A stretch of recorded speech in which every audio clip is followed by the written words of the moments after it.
Lockdown ई पाठशाला रामगढ़ में मैं ममता कुमारी सिंह फिर से आप लोगों के सामने हूँ क्लास 10th के विज्ञान का चैप्टर 5 लेकर। बच्चों, हमने पिछले क्लासेस में चौथा पाठ खत्म किया था। आज पांचवा पाठ हम शुरू करने जा रहे हैं, जिस चैप्टर का नाम है तत्वों का आवर्त सारणी। बच्चों, हमने क्लास 9th में ये पढ़ा हुआ है कि तत्व क्या है। पदार्थ, कोई सारे पदार्थ जो आपके आसपास जितने भी पदार्थ हैं, ये पदार्थ तत्व, यौगिक और मिश्रण से मिलकर के बने हुए हैं। और तत्व के बारे में भी हम लोग पहले पढ़े हुए हैं। बच्चों, तत्व क्या है? ये एक ही प्रकार के अणुओं से बना होता है। तत्व के सारे अणु एक ही प्रकार के होते हैं। तो तत्व क्या है, इसको हम थोड़ा और आगे जानते हैं। तत्व बच्चों, अब तक हमारे जानकारी में कितने तत्वों की जानकारी हमें है? 114 तत्वों की जानकारी अब तक हम लोगों को प्राप्त हो चुकी है।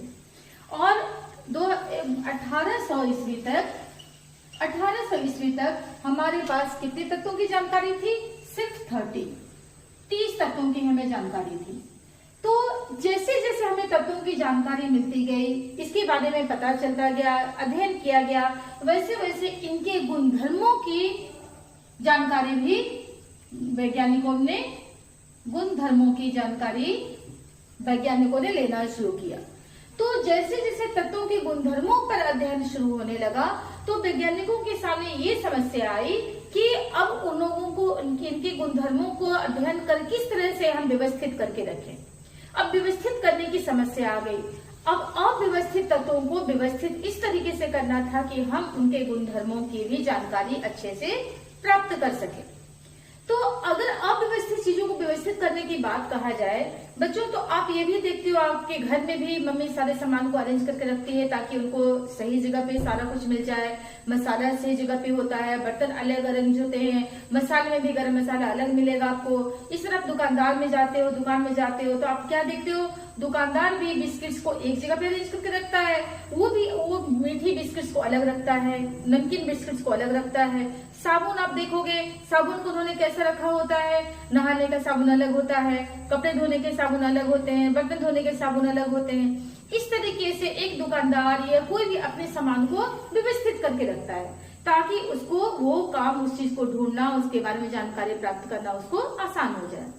तो इसी तरह से अब जितने हमारे रसायनज्ञ थे, वैज्ञानिक थे, उनके सामने समस्या क्या आई कि अब तत्वों को कैसे व्यवस्थित किया जाए कि उसके गुण को हम तुरंत जान सके। तो उसके लिए उन्होंने, आप एक छोटा सा एग्जाम्पल समझ सकते हो। आप पढ़ाई करते हो आपके स्कूल में, सपोज 100 बच्चे हैं या 500 बच्चे हैं। 500 बच्चे इकट्ठे एक साथ हॉल में बैठा दिया जाए तो टीचर को दिक्कत होगी कि छोटे बच्चे को वो क्या पढ़ाएं, बीच वाले बच्चे को क्या पढ़ाएं, बड़े बच्चों को क्या पढ़ाएं। तो ये संभव है? संभव नहीं है ना। तो क्या करते हैं स्कूल में हम लोग कि बच्चों को उनके IQ लेवल पर, उनकी उम्र के हिसाब से, उनके जानकारी के हिसाब से हम लोग क्लास में बांट देते हैं। और क्लास में बांटने के बाद भी आप ये ध्यान दिए होंगे कि हम उसको ग्रुप में भी बांट देते हैं, सेक्शन बांट देते हैं। गर्ल्स का अलग है, बॉयज का अलग है, ABC सेक्शन बांट दिया जाता है। क्यों? ताकि हम बच्चों को अच्छे से पहचान सके। वही बस यहाँ पे यही काम रसायनज्ञों ने किया, तत्वों की अच्छे से पहचान हो सके, उसके गुण को हम अच्छे से अध्ययन कर सके, इसलिए उन्होंने इसको व्यवस्थित करने की कोशिश की। अब इसको व्यवस्थित करने के लिए हमारे सामने सबसे पहले जो रसायनज्ञ आए, वैज्ञानिक आए, वे थे डोबे राइनर। ये डोबे राइनर थे। डोबे राइनर ने क्या किया? इन्होंने 1817 ईस्वी में एक तत्वों का ग्रुप बनाया। वो तत्वों के ग्रुप उन्होंने कैसे बनाए? उन्होंने 3 ग्रुप का समूह बनाया। 3 तत्वों के समूह उन्होंने बनाए। और इन 3 तत्वों का समूह जो उन्होंने बनाया वो इस तरीके से बनाया गया कि इनका परमाणु द्रव्यमान है। बच्चों, परमाणु द्रव्यमान से अच्छी तरह परिचित होंगे। परमाणु द्रव्यमान के आरोही क्रम के अनुसार, इसके परमाणु द्रव्यमान के आरोही आपको पता होगा बच्चों, जिसको बढ़ते हुए क्रम में लिखा जाता है उसको आरोही कहते हैं। जैसे 10 के बाद 20, 20 के बाद 30, इसको आरोही क्रम कहा जाता है। तो उन्होंने 3 तत्वों के समूह को इस तरीके से बनाया कि उनका परमाणु द्रव्यमान आरोही क्रम में व्यवस्थित किया गया। अब ऐसे करने के बाद उन्होंने ये ध्यान दिया, ये अध्ययन किया कि जो 3 समूह बने हुए हैं ए, बी और सी, इसमें उन्होंने ये बताया कि जो बीच वाला है तत्व, इसका परमाणु द्रव्यमान इन दोनों का के परमाणु द्रव्यमान का औसत होता है। अब इसको हम एक एग्जाम्पल देकर के समझेंगे। उन्होंने जो समूह बनाया उस समूह के आधार पर हम देखते हैं कि किस तरह से ये उन्होंने ग्रुप बनाया, और इस 3 का ग्रुप बनाया बच्चों, इसलिए इसको कहा गया ट्रिक, इसको नाम दिया गया डोबेराइनर का ट्रिक। ये आप देख सकते हो। अब इसको आप देख रहे हैं, यहाँ देख सकते हैं आप, उन्होंने पहला ग्रुप बनाया लिथियम, सोडियम और पोटेशियम का। लिथियम का परमाणु द्रव्यमान 6.9, सोडियम का 23.0 और पोटेशियम का 39.0। ये इसके परमाणु द्रव्यमान है और ये आरोही क्रम में है। आप देख रहे हैं ये आरोही क्रम में है। अब इसको उन्होंने इस तरीके से समझाया कि जो सोडियम का है, सोडियम का परमाणु द्रव्यमान 23 है, तो लिथियम और पोटेशियम का परमाणु द्रव्यमान का औसत इसके बराबर हुआ। इस तरह से उन्होंने 3 ग्रुप बनाए। तब तक जितनी तत्वों की उन्हें जानकारी थी उसके हिसाब से उन्होंने 3 ग्रुप बनाए। पहला ग्रुप ये बना, दूसरा ग्रुप उन्होंने ये बनाया और तीसरा ग्रुप उन्होंने ये बनाया। दूसरा ग्रुप उन्होंने जो बनाया उसमें था कैल्शियम, सेरियम और बेरियम, और तीसरा ग्रुप था बच्चों उसमें क्लोरीन, ब्रोमीन और आयोडीन। इस तरह से उन्होंने 3 ट्रिक ही उनका बन पाया, 3 समूह ही बन पाया। यही कारण था कि ये ज्यादा उपयोगी साबित नहीं हुआ। बच्चों हमने देखा डोबेराइनर का ट्रिक। डोबेराइनर का ट्रिक सिर्फ 3 ग्रुप तक ही उनका चल पाया, इसलिए ज्यादा उपयोग में नहीं आया। लेकिन बच्चों डोबेराइनर साइंटिस्ट के ये ट्रिक बनाने के बाद लोगों में, ये साइंटिस्ट उस वक्त जो वैज्ञानिक थे उनका ध्यान उन्होंने सभी वैज्ञानिकों को अपनी ओर इस तरह से आकर्षित किया कि बाकी वैज्ञानिक भी ये समझने लग गए कि अब तत्वों का जो सारणी बनाना है, उनको व्यवस्थित करना है, उसका आधार भी उन्होंने क्या माना, परमाणु द्रव्यमान को। परमाणु द्रव्यमान के आधार पर ही उन्होंने बाकी तत्वों को भी व्यवस्थित करने की कोशिश की। बच्चों 1866 में 1866 में जॉन न्यूलैंड्स ने उस वक्त जितने तत्व थे उनको व्यवस्थित करने की कोशिश की, और उस वक्त कितने तत्वों की जानकारी हो चुकी थी, 56 तत्वों की जानकारी हो चुकी थी। और इन तत्वों को 56 तत्वों को उन्होंने व्यवस्थित करने की कोशिश की। उस वक्त उन्होंने जो शुरुआत किया उसको व्यवस्थित करने के लिए उन्होंने इस तरीके से किया कि जो हमारे संगीत में धुन होते हैं, 7-8 धुन होते हैं, जिसको आप यहाँ देख सकते हो, सा रे गा मा पा धा नी। इसके आधार पर उन्होंने भी अपने तत्वों को इस तरीके से व्यवस्थित करने की कोशिश की, और इसलिए उनके सिद्धांत को भी अष्टक कहा गया। यहाँ पे आप देख रहे हो कि इस तरह से इसको अरेंज किया गया, उन्होंने व्यवस्थित किया। इसको व्यवस्थित करने में उन्होंने शुरुआत किया हाइड्रोजन से, जो सबसे हल्का तत्व होता है, और उन्होंने उसको अंत किया थोरियम से। ये बच्चों थोरियम है, थोरियम से इन्होंने इसको अंत किया। और तब तक सिर्फ 56 तत्वों की जानकारी थी। इस 56 तत्वों को उन्होंने इस तरीके से व्यवस्थित करने की कोशिश की। ये उनका बनाने का आधार क्या उन्होंने बनाया, उन्होंने ये अध्ययन किया कि जो पहला तत्व है वो 8वें तत्व से उसका गुणधर्म समान है। उनका गुणधर्म, पहला तत्व उसके 8वें तत्व के गुणधर्म से समान होता है। जैसे कि आप ये देख सकते हो लिथियम, लिथियम यहाँ पे है। इसके बाद आप 8वें तत्व देखेंगे, 1 2 3 4 5 6 7 8, तो 8वां ये आ गया सोडियम। तो इन्होंने ये बताया कि लिथियम का गुणधर्म सोडियम के समान होता था, इनका गुणधर्म एक समान पाया गया, तो इसको अध्ययन करना भी आसान हो गया। और उसके बाद फिर इसी तरह से जब उन्होंने बेरिलियम को देखा तो इसके बाद 8वां आया मैग्नीशियम, और इन्होंने ये भी बताया कि इन दोनों के गुणधर्म एक जैसे ही थे, और इसी को उन्होंने अष्टक कहा। तो बच्चों ये हमने देखा न्यूलैंड्स का अष्टक। लेकिन इसको इन्होंने जब बनाया तो इसमें भी कुछ समस्याएं आई, क्योंकि इन्होंने उस वक्त तक ये सोचा था कि सिर्फ 56 तत्व ही प्रकृति में मौजूद हैं, तो उसके लिए उन्होंने इस तरीके से व्यवस्था किया। लेकिन और भी बाद में तत्वों की जानकारी होने लग गई और उन तत्वों को व्यवस्थित करने के पर क्या होने लग गया कि उनके गुणधर्म समान बराबर, जैसे उन्होंने जो आधार बनाया था वो उस पर उपयोगी नहीं साबित होने लग गए। बाद में जो उनको जानकारी मिली, तो जो ये नियम आप देख रहे हो कि 8वां तत्व पहले तत्व के समान होता था, वो उस पर उपयोगी साबित नहीं हुआ। तो ये पहले उनकी इस जगह पे ये फेल हो गए। आगे और क्या समस्या आई कि यहाँ जो इन्होंने ये बताया आप देख रहे हो, ये सिर्फ कैल्शियम तक ही लागू हुआ। कैल्शियम तक न्यूटन्स का अष्टक नियम बिल्कुल सही हुआ, लेकिन कैल्शियम के बाद ये गुणधर्म समान नहीं पाया जाने लग गया। उसके बाद आप ये देख रहे हो, ये पहला इनका खामी था, या उसके आप बता सकते हो कि इसका ड्रॉबैक था। दूसरा क्या था कि उन्होंने सिर्फ ये समझ लिया था कि सिर्फ 56 तत्व ही प्रकृति में मौजूद हैं, और जो बाद में मिलते चले गए, इसके कारण ये इनका सही नहीं बैठ पाया।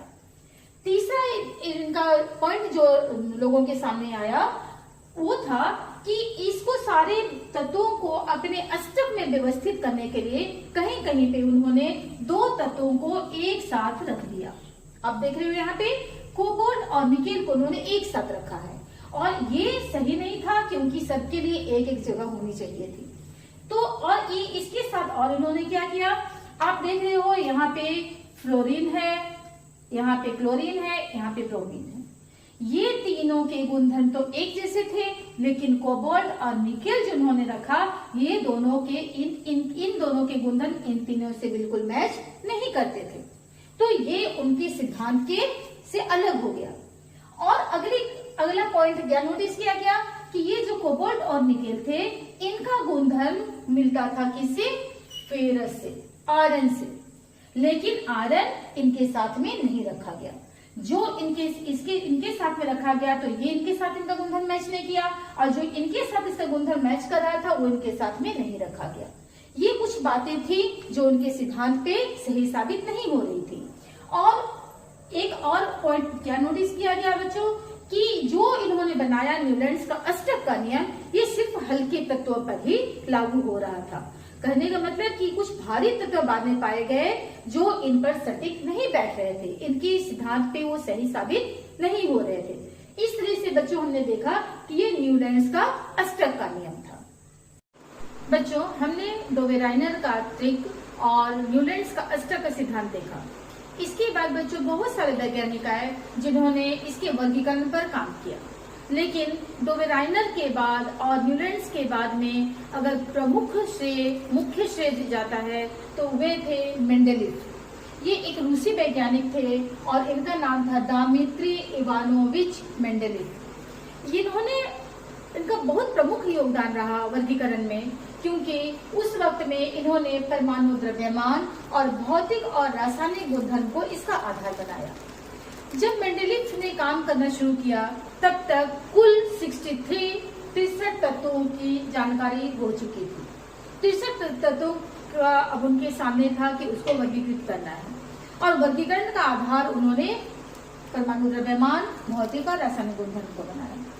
अब बच्चों रासायनिक गुणधर्म को समझने के लिए उन्होंने क्या किया कि ये देखा कि ऐसे तत्व जो हाइड्रोजन और ऑक्सीजन के साथ में यौगिक बनाते हैं, तो वैसे क्योंकि ये तत्व ही रासायनिक गुणधर्म को अच्छी तरह से समझा पाते हैं, तो उन्होंने ऑक्सीजन और हाइड्रोजन के लिया, क्योंकि ये सबसे सक्रिय तत्व होते हैं।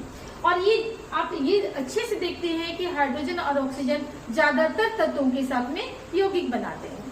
और जो ये यौगिक बनाते हैं, तो जो हाइड्रोजन और ऑक्सीजन के साथ में हाइड्राइड और ऑक्साइड बन रहा है, ये वर्गीकरण तत्वों के वर्गीकरण के लिए उसका मूलभूत गुणधर्म माना गया। जो हाइड्राइड और ऑक्साइड बन रहे थे तत्वों के साथ वर्गीकरण करके उसके साथ रासायनिक गुणधर्म को शो कर रहे थे, उसको ये मूल गुणधर्म माना गया। इस तरीके से इन्होंने हाइड्रोजन और ऑक्सीजन को लेकर के यौगिक बनाया और इसको काम किया। अब आप ये देखेंगे कि जो उस वक्त में 63 तत्वों की जानकारी हमें थी, इन 63 तत्वों को समझने के लिए, उसको व्यवस्थित करने के लिए उन्होंने क्या किया, 63 कार्ड्स लिए। और 63 कार्ड्स पे उन्होंने अलग अलग तत्वों के अलग अलग गुणधर्म को लिखा। और ये गुणधर्म को लिखने के बाद जब उन्होंने ध्यान दिया, अध्ययन किया, तो क्या देखा कि बहुत सारे तत्व थे जिनके गुणधर्म एक दूसरे से मिल रहे थे। और इसलिए उन्होंने क्या कि एक जैसे गुणधर्म वाले तत्वों को उन्होंने एक साथ में पिन कर दिया और उसको उन्होंने लगा कर देखा, तो उन्होंने ये पाया कि जो तत्व इस तरीके से अरेंज हुए वे उनके परमाणु द्रव्यमान के अनुसार ही थे, वो आरोही क्रम में थे। यानी एक तत्व के बाद अगला तत्व का परमाणु द्रव्यमान उससे ज्यादा था, वो आरोही क्रम में व्यवस्थित हो चुके थे। और इसके साथ ये भी देखा गया बच्चों कि उनके एक निश्चित अंतराल के बाद पहला तत्व और अगले तत्व के साथ में उनके रासायनिक गुणधर्म एक समान पाए गए। ये इस तरह से वो व्यवस्थित हो चुके थे। तो इसको कहा गया मेंडलीव का आवर्त सारणी। तो अब हम देखते हैं कि इनका जो उन्होंने आवर्त सारणी बनाया उसका आधार क्या था। उसका आधार था बच्चों कि तत्व के परमाणु द्रव्यमान का आवर्त फलन होते हैं। तत्वों के परमाणु द्रव्यमान उसके आवर्त फलन होते हैं। तो इस तरीके से जब इन्होंने बनाया तो इन्होंने ये समझाया कि समूह और आवर्त क्या होते हैं। तो बच्चों आप ये देखिए, आप यहां देख सकते हैं कि जो ऊर्ध्व और क्षैतिज रेखाएं हैं, यहां आप जानते हैं कि इसको ऊर्ध्व कहते हैं, इसको क्षैतिज कहते हैं। आप यहाँ पे ये इस तरह से हम लोग दिखा सकते हैं 1 2 3 4, ये है, इसको हम ऊर्ध्व कहते हैं और इसको क्षैतिज कहते हैं। इस तरह से इसको उन्होंने समझाया। तो ये जो हुए इसको उन्होंने समूह नाम दिया। इस तरफ जो जा रहे हैं ऐसे, ये आप देख रहे हो, ये समूह हो गए, और जो ऐसे जा रहे हैं क्षैतिज है, इसको उन्होंने आवर्त कहा। इस तरीके से इन्होंने आवर्त सारणी का में तत्वों को व्यवस्थित किया। अब ये देखना है कि क्या क्या इनकी उपलब्धियां थी। इन्होंने जो आवर्त सारणी बनाई उसमें क्या क्या इन्होंने उपलब्धियां दी, क्या उसके गुण थे। पहला है, हम देखते हैं बच्चों की जब इन्होंने तत्वों को व्यवस्थित किया तो कहीं कहीं पे ये पाया गया कि कुछ तत्व जिनके परमाणु द्रव्यमान ज्यादा थे वो कम परमाणु द्रव्यमान वाले तत्वों के पहले रख दिए गए। और ऐसा उनको इसलिए करना पड़ा क्योंकि उनके गुणधर्म एक समान थे। यहाँ पे आप देख रहे हो कोबाल्ट का 58.9 है, जबकि निकेल का 58.7 है। इसके बावजूद निकेल के पहले कोबाल्ट को रखा गया, लेकिन उनके गुणधर्म समान थे, इसलिए उन्होंने ऐसा किया। दूसरा हम देखते हैं कि उन्होंने अपने आवर्त सारणी में कुछ रिक्त स्थान को छोड़ दिया। वो रिक्त स्थान को कमी की जगह पे उन्होंने उनका प्लस पॉइंट माना गया, उनकी उपलब्धि मानी गई, क्योंकि उन्होंने समझाया ये कि बाद में कभी कुछ अज्ञात तत्व अगर पाए जाते हैं, मिल जाते हैं, तो उनको भी बिना छेड़खानी किए उनको भी सही जगह दिया जा सके, इसलिए उन्होंने कुछ रिक्त स्थान को भी छोड़ दिया था। तीसरा है बच्चों, उत्कृष्ट गैस का उन्होंने ख्याल रखा। उत्कृष्ट गैस आप जानते हो इनर्ट गैस होते हैं या अक्रिय गैस होते हैं। चूंकि अक्रिय गैस होते हैं तो बहुत कम भाग लेते हैं रासायनिक अभिक्रियाओं में और बहुत कम पाए जाते हैं। कम पाए जाने के कारण इनका पता काफी बाद में चला, और जब इनका पता बाद में चला तो आवर्त सारणी में बिना छेड़खानी किए, बिना कोई परेशानी उठाए एक अलग से समूह बना करके, अंतिम में एक समूह बना करके जोड़ के वहां पर उत्कृष्ट गैसों को दर्शा दिया गया। ये बहुत बड़ी उनकी उपलब्धि थी। अब बच्चों हम लोग देखते हैं कि कुछ सीमाएं थी, कुछ कमियां थी उनके आवर्त सारणी में। हालांकि इनकी कमियां होने के बावजूद भी इनको श्रेय दिया गया कि इनकी अवधारणा को माना गया, लेकिन उनकी सीमाएं क्या थी, कमियां क्या थी। पहला था, हाइड्रोजन को उन्होंने सही नियत जगह नहीं दे पाए। नियत जगह नहीं दे पाए कहने का मतलब क्या है बच्चों कि हाइड्रोजन को उन्होंने ये देखा कि इसका इलेक्ट्रॉनिक विन्यास है वो क्षार की तरह था, क्षार के समान इसका इलेक्ट्रॉनिक विन्यास था, और ये ऑक्सीजन, सल्फर और हेलोजन्स के साथ में, क्लोरीन या ब्रोमीन, आयोडीन, हेलोजन के साथ में जब ये यौगिक बनाते हैं, एक सूत्र वाले जब यौगिक बनाते हैं तो वे उसके समान होते हैं। आप यहाँ पे समझ सकते हो, देख सकते हो, आप यहाँ पे देख रहे हो कि यहाँ पे हाइड्रोजन है तो इसके साथ ये क्षार के साथ भी ये बना रहा है, क्लोरीन के साथ में, हेलोजन के साथ में जिस तरह से ये बना रहा है उसी तरह से ये भी बना रहा है। आप यहाँ देख सकते हो हाइड्रोजन के साथ में ऑक्सीजन जिस तरीके से बना रहा है, यहाँ भी आप देख रहे इसी तरह से बना रहा है। फिर यहाँ पर देख रहे हो सल्फर के साथ में जिस तरह से हाइड्रोजन बना रहा है उस तरह से यहाँ भी बन रहा है। तो ये समझाना चाहते थे कि ऑक्सीजन, सल्फर और हेलोजन है वे एक सूत्र वाले यौगिक क्षार तत्वों के साथ जैसा ही यौगिक बनाते हैं।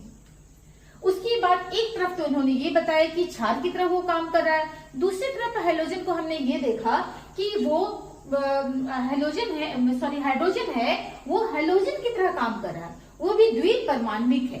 तो इस तरह से इसके दो अलग अलग गुण हम देखते हैं हाइड्रोजन की, और उन्हें हाइड्रोजन को सही नियत जगह वो नहीं दे पाए। दूसरा हम देखते हैं बच्चों कि समस्थानिक आप जानते हैं समस्थानिक क्या है, जिसके परमाणु द्रव्यमान अलग अलग होते हैं लेकिन रासायनिक गुणधर्म उसके एक जैसे होते हैं। इसका एक एग्जाम्पल आप यहाँ पे देख रहे हो, क्लोरीन है। क्लोरीन का एक परमाणु द्रव्यमान 35 होता है, एक 37 होता है, लेकिन इसके रासायनिक गुणधर्म एक जैसे ही होते हैं। लेकिन चूंकि समस्थानिक का पता काफी बाद में चला इसलिए वो इसके लिए जगह नहीं बना पाए। तीसरा है बच्चों की जैसे एक तत्व से दूसरे तत्व की ओर जैसे जैसे हम बढ़ते हैं तो उसके साथ साथ नियमित रूप से उसके परमाणु द्रव्यमान भी नहीं बढ़े, ये इनकी कमी थी। और खास करके ये परेशानी की वजह क्या बनी कि इसके कारण एक तत्व से दूसरे तत्व के बीच में कितने तत्व खोजे जा सकते हैं, कितने तत्व मिलेंगे, इसकी जानकारी प्राप्त करना मुश्किल हो गया, समझ नहीं आया। और इस कारण सबसे ज्यादा परेशानी क्या हुई कि जो भारी तत्व थे उनको अरेंज करना, उनको व्यवस्थित करना ज्यादा मुश्किल हो गया। इस तरह से बच्चों हम देखते हैं कि मेंडलीफ का जो आवर्त सारणी था पहले से काफी अच्छा था और लोगों के लिए काफी अच्छा मार्गदर्शक भी बने ये, इसलिए इनको बहुत ज्यादा श्रेय दिया गया। लेकिन इनमें कुछ कमियां थी और कुछ उपलब्धियां भी इनकी थी, कुल मिलाकर के इनको श्रेय दिया गया एक अच्छे वर्गीकरण का। इस तरह से हमने देखा कि किस तरह से एक अव्यवस्थित तत्वों को व्यवस्थित किया गया। अगली क्लास में फिर से हम पढ़ेंगे बच्चों कि इसका आधुनिक या मॉडर्न पीरियोडिक टेबल क्या था। धन्यवाद।